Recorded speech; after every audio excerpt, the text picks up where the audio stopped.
ዛሬ በብዙዎቻችሁ ጥያቄ መሰረት ይህ ጦርነት ሲጀምር የመጀመሪያው ቀን የጦርነቱ ውሎ ምን ይመስላል? በመጀመሪያ ደረጃ ጦርነቱ ራሱ ሲጀምሩ እንዴት ነው የጀመሩት? የኤር ዲፌንስ ሲስተሞችን እንዴት አድርገው አልፈው ገቡ? ከዛም በተጨማሪ አያቶላ አሊ ካሚኒ የተገደሉበት ኦፕሬሽን ምን ይመስል ነበረ? በምን አይነት መንገድ ተከናወነ? የሚለውን በዚህ ቪዲዮ እናያለን ማለት ነው። ይህ ጦርነት በመጀመሪያ ሲጀምር በኤሌክትሮኒክ ዋርፌር የጀመረ ሲሆን ነገር ግን ምንም አይነት የጦር ጀት ወደ ኢራን ሰማይ ጥሶ ከመግባቱ በፊት በመጀመሪያ የተላኩት ሉካስ ድሮኖች ናቸው።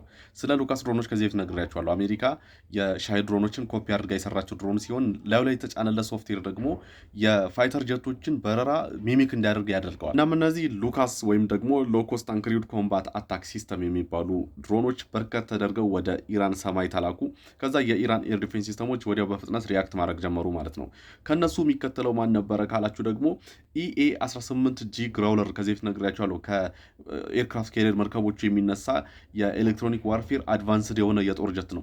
እሱ ከነዚህ ድሮኖች ተከትሎ ገባ ማለት ነው። እነሱን ተከትሎ እየገባ ኤር ዲፌንስ ሲስተሞችን ጃም ማድረግ ጀመረ። በዚህም እንግዲህ የኤሌክትሮኒክ ዋርፌሩ በይፋ ተጀመረ። ነገር ግን ኢኤ 18 ጂ ግራውለር ብቻውን አይደለም የገባው። አንደኛ ከሱ ተከትሎ ኢኤ 37 ቢ የሚባለውም ገብቷል። ከዛ በተጨማሪ ደግሞ አርሲ 138 የሚባለውም ገብቷል። ከዛ እንደገና ኢ3ጂ ሴንትሪ ወይም ደግሞ አዋክስ የሚባሉት እነሱም አብረው ገብተዋል። ከዛም በመቀጠል ኢቱዲ አድቫንስድ ሃውኪ የሚባለውም እነዚህ ሁሉ እንግዲህ ጃም ለማድረግ ለኤሌክትሮኒክ ዋርፌር ተብሎ የተሰሩ የጦር ጀቶች ናቸው። እየገቡ እንግዲህ የኢራንን የኤርስፔስ ተቆጣጠሩት ማለት ነው። ሙሉ ለሙሉ ኤር ዲፌንስ ሲስተሟን ከጥቅም ውጭ አደረጉት። በዚህ ጦርነት ላይ የተሳተፉ በኤሌክትሮኒክ ዋርፌር ላይ የተሳተፉ የጦር ጀቶች እነዚህ ብቻ አይደሉም፣ ሌሎችም አሉ። በተለይም ደግሞ ለሰርቪላንስ ለስፓይ ምናምን የሚያገለግሉ በሌላ ቪዲዮ መጣባቸዋለሁ። በእስራኤል ሳይድ ደግሞ ናሾን ሻቬት የሚባል እንዲሁም ደግሞ ናሾን ኢታን የሚባሉ ሁለት የተለያዩ የኤሌክትሮኒክ ዋርፌር ጀቶች አብረው ገብተው ነበረ። ነገር ግን እነሱ የእስራኤሎችን የጦር ጀቶች ነው ይዘው የገቡት። ወደ 200 ምናምን ፋይተር ጀቶችን ነው እስራኤል ያሰማራችው። ታዲያ እነዚህን ሁሉ መርቶ የገቡት እነዚህ ሁለቱ ናቸው ማለት ነው። ከኤሌክትሮኒክ ዋርፌር ቀጥሎ የመጣው ስታንድ ኦፍ ስትራይክ ነው። የዩኤስ ኔቪ ወይም ደግሞ የባህር ኃይሉ በርከት ያሉ ቶማሃውክ ሚሳይሎችን ማስወንጨፍ ጀመረ። እነዚህ ሚሳይሎች ደግሞ ታርጌታቸው ኮስታል ኤሪያ ያሉ ራዳሮች እንዲሁም ደግሞ በጦር ጀቶቹ ዲስከቨር ያልተደረጉ ወይም ደግሞ ተገኝተው ነገር ግን ያልተመቱ የተለያዩ ሰርፌስ ቱ ኤር የሚሳይል ማስወንጨፊያ ሳይቶችን ደበደቡ ማለት ነው በቶማሃውክ ሚሳይሎች። ከነዚህ ኦፐሬሽኖች በኋላ የቀጠለው የእስራኤል ነው። እስራኤል ኤፍ35 አይ ወይም ደግሞ በራሷ አፕግሬድ ያደረገችውን ኤፍ35 አዲር የሚባለውን ይዛ የስተልስ ፔኔትሬሽን ስራ ሰራች ማለት ነው።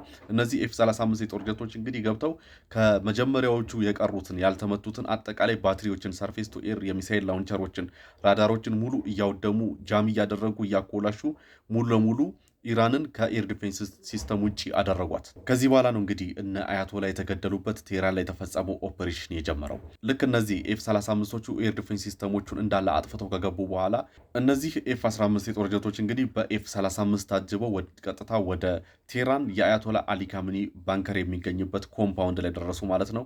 ልክ እዛ እንደደረሱ ወደ 30 የሚደርሱ ብሉ ስፓሮ የሚባሉ እስራኤል ሰራሽ በጣም ፕሪሳይዝ የሚባሉ ሚሳይሎችን ወደ 30 የሚደርሱ ሚሳይሎችን አዘነቡ። ስለዚህ ባጭሩ አያቶላ አሊ ካሚኒና ቤተሰቦቻቸውን እንዲሁም ደግሞ በሳቱ አብረዋቸው የነበሩትን ከፍተኛ አመራሮችን ሁሉንም በአንድ ላይ የጨረሱት እነዚህ ኤፍ15 የሚባሉ የአሜሪካ የጦር ጀቶች ሲሆኑ በእስራኤል ደግሞ አፕግሬድ ተደርገው በተወሰነ መልኩ ኤፍ15 አይ ወይም ደግሞ ራም የሚል ስያሜ ተሰጥቷቸዋል። እነዚህ ኦፐሬሽኖች ከተጠናቀቁ በኋላ የማን ቀጠለ ማለት ነው? የቢ1 ቢ ላንሰር እና የቢ2 ስፒሪት ቦምበሮች ኦፐሬሽን ተጀመረ ማለት ነው።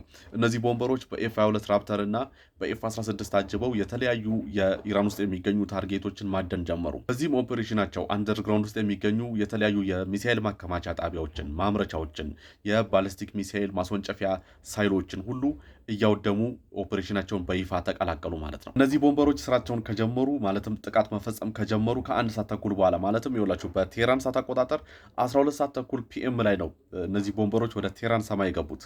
ይህ ከሆነ ከአንድ ሰዓት ተኩል በኋላ ማለትም በ2 ሰዓት ፒኤም ላይ የዩኤስ ኔቪ ኤፍ18 ሱፐር ሆርኔት የሚባሉ የጦር ጀቶችን ከላዩ ላይ ያስወነጨፈ የኢራንን ኔቪ ማደን ጀመረ ማለት ነው። የመጀመሪያዋ የሻሂድ ድሮኖች ካሪየር የተመታችው በዚህ ዕለት በነዚህ በኤፍ18 ሱፐር ሆርኔት ነው። ከነዚህ ሁሉ ኦፐሬሽኖች በኋላ እንግዲህ ኢራን ሪታሌት ማድረግ ጀመረች። ኩዌት ውስጥ የተገደሉት እነዚያ 6ቱ የአሜሪካ ወታደሮች የተገደሉበት ኦፐሬሽንም ላውንች የተደረገው በዚህ ወቅት ነው። የዩኤስ ኔቪ የመጨረሻውን የዕለቱን ስትራይክ ካደረገ በኋላ የኢራን ሪታሊሽን ተጀመረ ማለት ነው። እስካሁን የነገርኳችሁ ሁሉ በሲኩዌንስ ነበረ ኦፐሬሽናቸውን ሲፈጽሙ የነበሩት። ነገር ግን ቀኑ ሙሉ ቢዚ ሆኖ የዋሉ ሁለት የጦር ጀቶች ነበሩ። እነሱም ኤፍ-16 እና ኤቴን ዋርቶግ የሚባለው። ሌላው ያልጠቀስኳቸው ድሮኖች ናቸው። ድሮኖች በእስራኤልም ሆነ በአሜሪካ ከፋይተር ጀቶቹ ጎን ለጎን ሆነው በጣም ትልቅ ስራ ሰርተዋል። ደግሞ በጣም ብዙ ተራክፏል። ለምሳሌ የአሜሪካን ብንሄድ ኤምኪው9 ሪፐር ድሮን 12 ተመቶ ወድቆባታል። በድምር $330 ሚሊዮን ያወጣሉ ማለት ነው። በእስራኤል ሳይድ ደግሞ ስንሄድ ሄርሜስ 900 የሚባሉ 9 ዩኒት የ9 ድሮኖች ተመተው ወድቀውባታል። ከዚህም በተጨማሪ ኢታን ወይም ደግሞ ሄሮን ቲፒ የሚባለው 3 ተመቶ ወድቆባታል። ሄሮን ዋን የሚባለውም እንደዚሁ 4 ዩኒት ተመቶ ወድቆባታል። ያም ማለት በድምር ከ15 በላይ ድሮኖች እስራኤል ተመቶ ወድቆባታል። ከዚህም በተጨማሪ የመጀመሪያው ቀን ኦፐሬሽን ላይ እስራኤል ኤፍ-16 ተመቶባት፣ ነገር ግን ጉዳት ደርሶበት ወደ ኤርቤዝ በሰላም ሄዶ ማረፍ ችሏል። በሌላ ቪዲዮ ደግሞ በዚህ ጦርነት ላይ ማስተርፒስ ከሚባሉ የጦር ጀቶች መካከል ቶፕ የሚባሉትን ሶስቱን እናያለን።